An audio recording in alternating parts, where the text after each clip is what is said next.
Okinja kamedo kata kama okewa wuoyeno ing'eni peke gi gibedo mang'eny ma bende seche moko ibiro na ket gi migepe nikech ging'eny mageng'o na ng'ato. Ing'eni kele e yo maber ni seche moko ng'ato ne onge pesa to pok koromo kod pesa.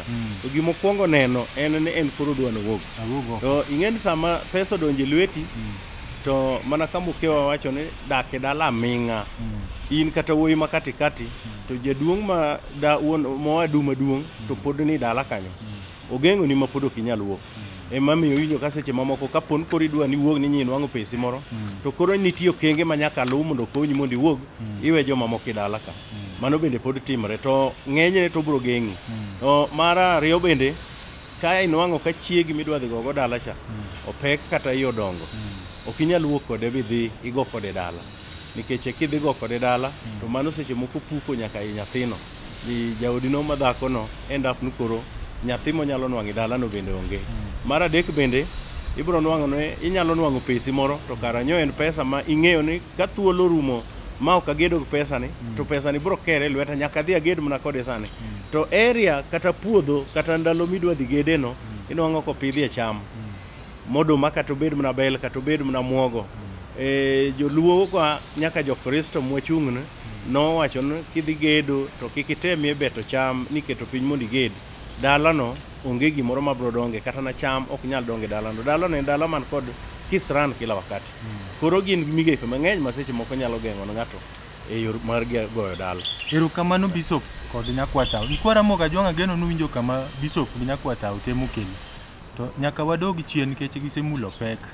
Ma pek mar ariyo ma winjo ka Nyakwatao wacho en wach machot. Ng'ama dichuo teko mare koro madito e chot. To chon Ramogi Ajwang' winjo ka gikelo ni dak dalu aming'a.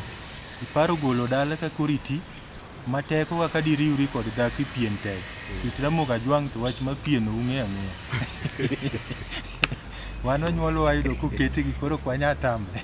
To Nyakwatao adwa ni lere nyikwa Ramogi chot ni ukete ga nen gima chon. To sani ma konya kwa Ramogi chot makata ng'ama tin. Biyudo ko chota chota. Koro ng'ani to timo nadi. Kiyudo ka teko mari madipo ne piny ma onge kaka diriwri kod ng'ama miyo nyithindo to koro chako bet madongo kuomi tidwa golo dala. Ramogi ne timo ang'o kanyo? Wuod nyaka bilo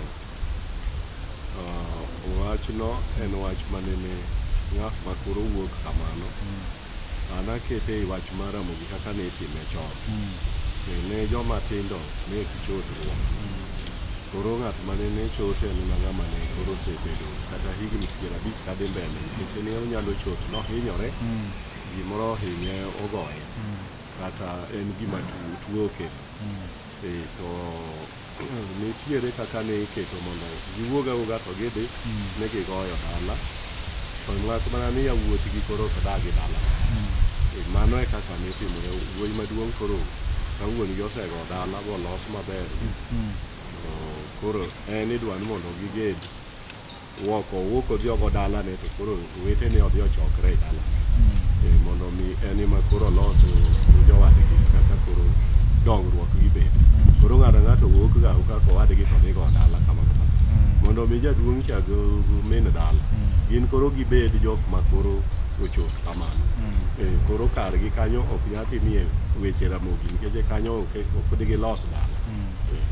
Erokamano Nyakwatao. Nyikwa Ramogi Ajwang' geno nuwinjo kanyo kaka Ramogi kete ni kichot tiwinjo kaka okete ni wuoyi maduong' igolo dala piyo piyo kendo wuoyi maduong' ichwe igolo. Mondo odhi ogol dala ni mondo nyithindo gi koro dhi oged kocha nikech in onge kaka inyalo loso yore mega dipo.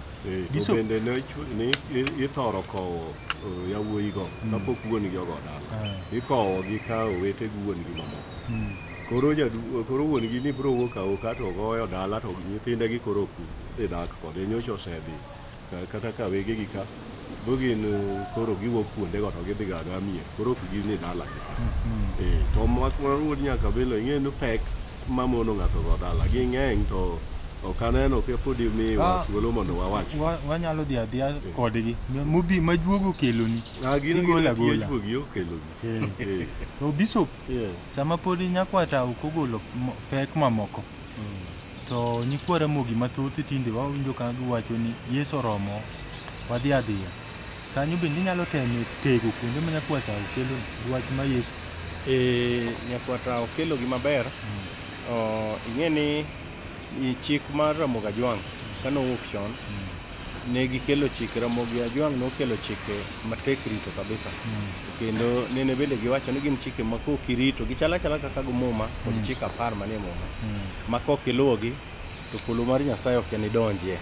Koro chike mar Ramogi Ajwang' kata ka wan kuom Kristo ta jawachoga kama iko mabetie ni nitiere ma nyaka waluw ma kok waluwogi to dala ni kethora ketha.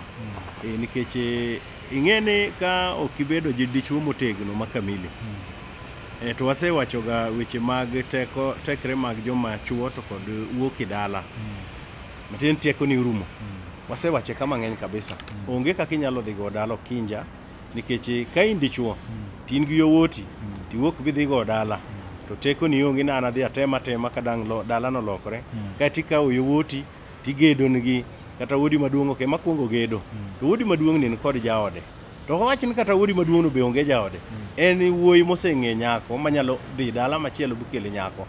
Sama unindo e odu gi jaodi malo to wodi no ose kata dhi thum to nwang'o nyako moro gilalre go gibiro gitimo go richo kata giriwre go dala ni. Ka dala ni wuon dala ni pok oloso dala bolokre dala. Ing'en chiro osedonjo kae matiende ni nyathino osekawo duong' mar dala cha, kendo nyathino chira nyalo luwe maduong' malich ma bende seche moko tho ema aega. Okinja gika enago ayia ni jokristowa wachoga ni remb Yesu nochwer kendo ka nosepong'i kod Roho Maler to Roho Maler koro tiyo kuomi kendo in kod tekre mang'eny. Ma emomiyo seche moko akweroga jogo ni ka iketo ng'ato ainano to manisenego nyathino. Ni bro wacho ne nyathina wan tero teko wanyorumo malo koni un to dhiura dhia mondo unyuolre mwalo kuro. Ok nyal timre Okinja. Ok nyal, nyaka giluw mana chik monego bendi luwo. Bishop, kapok adhi Nyakwata kit Ramogi Ajwang' ka ng'ato bothi weche Ramogi Ajwang' gi to imiyo gi manyasi kendo giluok.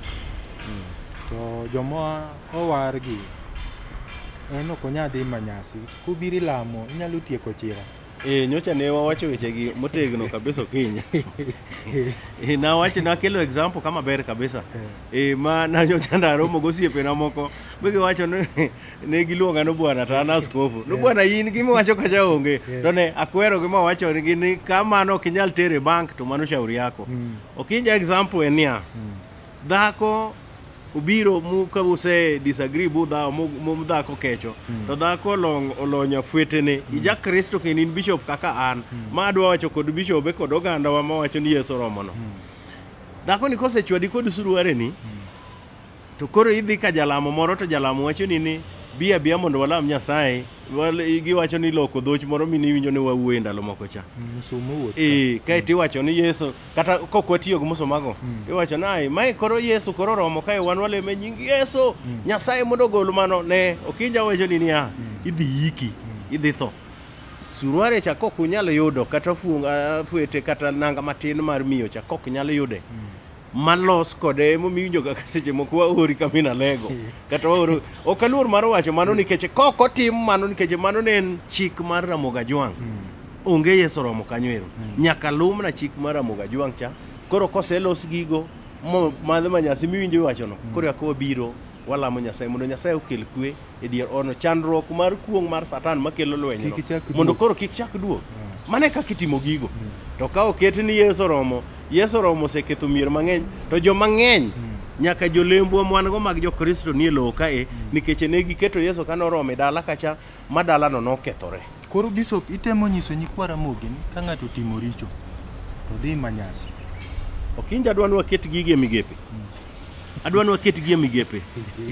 Nikech dango kiwuok kae tidhi e chode to kae to kisewuok e chode od koyugi tiwacho ni in kodi dhi madho manyasi na dhi e chode. Bishop nyowacho mano miriambo maduong' kabisa. Nitiere weche mwalame Nyasaye mondo Nyasaye otim hono to en hawo maber Okinja ni ng'eny chike mineno machopo ka ng'ato dhi nyaka manyasi ka ok gi ng'eny ahinya, gin gitin lakini gin serious kabisa. To ng'eny gik mamoko kaka mana miwacho mar dala gi ang'en wabiro bire nitie mwalame Nyasaye inyalo kata lokie dhoch to rumo nikech gimomiyo walame Nyasaye Satan more mano chier kanene onego ng'ato kamoro kata kanene wach moro timre kamoro machielo, teko mar Nyasaye kobiro kuomwa mwatimo checking mwanwang'o no mae kaka gini notimore, to koro Nyasaye miyowa teko mar ng'ado rieko e yor lamo e wachno mondo rum. Wasetimo gi mang'eny kendo oganda biro to timo neno ni gigo osetimore. Erokamano Bishop.